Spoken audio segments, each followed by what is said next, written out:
नमस्कार, हमारे YouTube channel Kaushik classes में आपका स्वागत है। आज हम कक्षा 10वीं का अध्याय 5 लेकर आए हैं, जिसके कवि हैं सूर्यकांत त्रिपाठी जी, जिन्हें निराला के नाम से जाना जाता है, जिनकी रचना है उत्साह और अट नहीं रही है।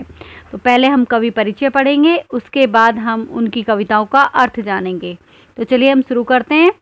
सूर्यकांत त्रिपाठी जी का जन्म पश्चिम बंगाल के मेदिनीपुर जिले की महिसादल रियासत में सन 1899 में हुआ था। इनके पिता पंडित राम साय त्रिपाठी महिसादल में एक प्रतिष्ठित पद पर कार्यरत थे।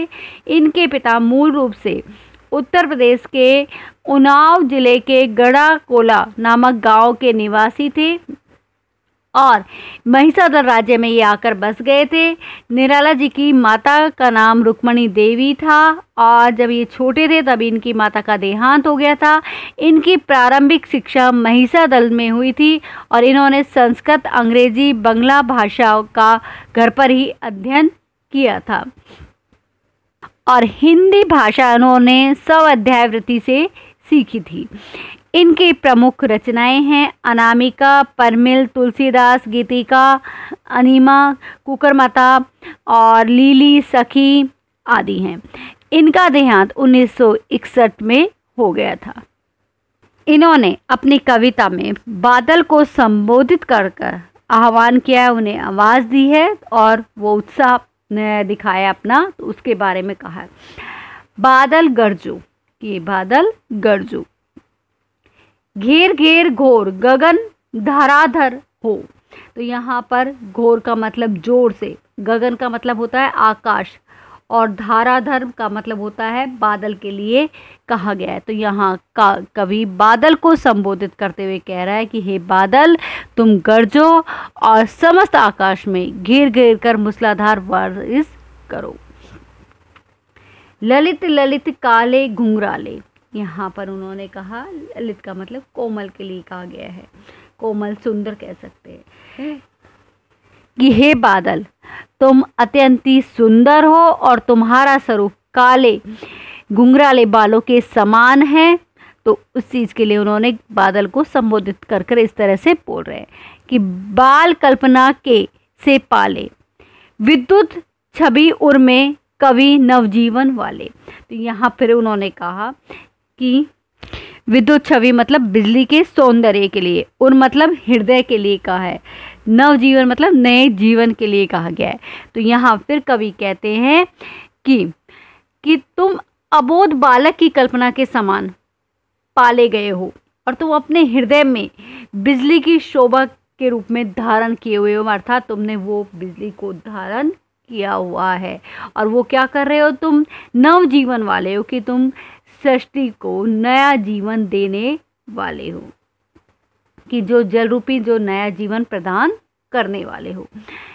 व्रज छिपा नूतन कविता फिर भर दो बादल गरजो।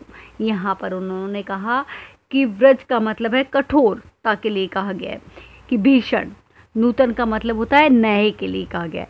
तो यहाँ पर फिर कवि कहते हैं कि तुम्हारे अंदर जो व्रजपात है, कि जो तुम्हारे अंदर कठोरता है, उसकी शक्ति छिपी हुई है और तुम इस संसार को नई प्रेरणा देने वाले व नया जीवन प्रदान करने वाले हो। हे बादल, तुम गरजो। विकल विकल उन्मन थे उन्मन, विश्व के निदाद के सकल जन। यहाँ पर कहा विकल का मतलब व्याकुल, उन्मन का मतलब अनमना या उदास कह सकते हैं आप, और निदाद का मतलब गर्मी के लिए कहा गया है और सकल का मतलब सारे के लिए कहा गया है। तो यहाँ पर कवि बादल को संबोधित करते हुए कह रहा है कि हे बादल, कि गर्मी की तपन के कारण जो ये सारी धरती है और इस पर धरती पर जो लोग हैं वो व्याकुल हो गए, बेचैन हो गए और इसकी वजह से वो आस हो रहे हैं। तो आए अज्ञात दिशा से अनंत के घन, तप्त धारा जल से फिर शीतल कर दो बादल गरजो। यहाँ पर वो कहना चाहते हैं कि ये अलग दिशा में से, मतलब कि जिसकी इसकी सीमा नहीं है, कि उसके लिए कहा गया। यहाँ अज्ञात का मतलब अनजान से है और अनंत का मतलब आकाश के लिए कहा गया है और तप्त का मतलब होता है गर्म, कि तप युक्त है, और धरा का मतलब होता है पृथ्वी के लिए कहा गया है।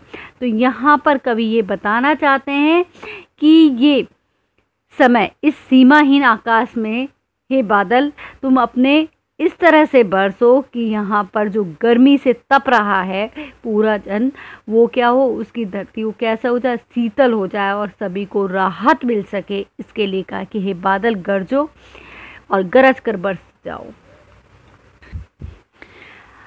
अट नहीं रही है आबा फागुन की तन, सट नहीं रही है।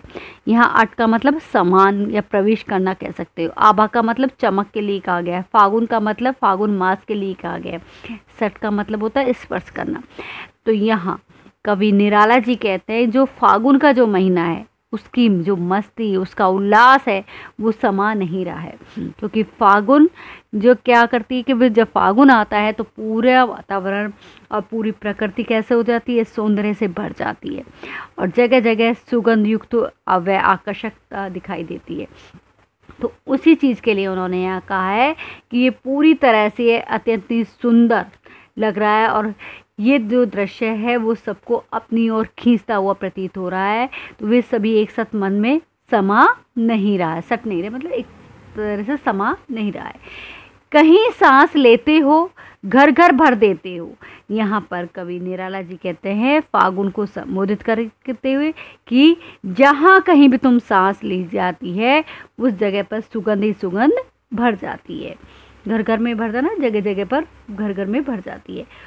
उड़ने को नभ में तुम पर कर देते हो, कि नभ का मतलब आकाश के लिए, पर का मतलब पंखों के लिए कहा गया है कि फागुन की जो सुगंध है वो पूरे विशाल जो आकाश है उसमें उड़ने के लिए ऐसा लग रहा है जैसे कि पंख लगा दिए गए हों, कि चारों तरफ पंख लगा दिए गए हैं और वो जगह जगह महक रही है, खिल रही है। आँख हटाता हूँ तो हट नहीं रही है, और उस दृश्य से मैं आँख हटाना चाहता हूँ कि उस दृश्य से अपनी दृष्टि हटाना चाहता हूँ तो मेरी दृष्टि उस जगह से हट नहीं रहेगी, क्योंकि वो इतना सुंदर माहौल लग रहा है और उसमें अपनी प्रसन्नता को जाहिर कर रहा हूँ। क्योंकि वो जो माहौल है, जो फागुन का जो महीना है, वो चारों तरफ उल्लास और मस्ती का वातावरण पैदा कर रहा है। पत्तों से लदी डाल, कहीं हरी कहीं लाल, कि ये पत्तों से पूरी तरह से लद गई हैं डालें, और वो कैसी हो रही है, कहीं पर तो हरी है और कहीं पर लाल लाल लालिमा लिए हुए दिखाई दे रही है, कि पेड़ पौधे हैं जो पूरी तरह से हरे हरे पत्तों से लद गए और उसमें लाल लालिमा भी झलकती हुई दिखाई दे रही है। कहीं पड़ी है उर्मे मंद गंध पुष्पमाला, और यहाँ पर कवि का कहना चाहते हैं कि ऐसा लगता है जैसे कि वृक्षों के गलों में कि मंद मंद सुगंध फैली हुई है और ऐसा प्रतीत होता है जैसे फूलों की माला पड़ी हुई है कि उनके हृदय पे, क्योंकि फूल चारों तरफ खिल गए हैं तो वो माला की तरह दिखाई दे रहे हैं। तो उसके लिए उन्होंने ये बातें कही है। पाट पाट शोभा श्री पट नहीं रही है, और वो कह रहे हैं कि ये जो दृश्य है कि इस तरह से खिला हुआ वातावरण है और चारों तरफ जगह जगह पर सौंदर्य बिखरा हुआ है, तो वो समा नहीं पा रहा है, क्योंकि वह सब जगह प्रकट होता हुआ दिखाई दे रहा है, कि कोने कोने में समा नहीं रहा है। आशा करती हूँ कि आपको ये अध्याय समझ में आ गया होगा। यदि इसे अच्छा लगा तो इसे लाइक करें, शेयर करें और चैनल को सब्सक्राइब करें। धन्यवाद।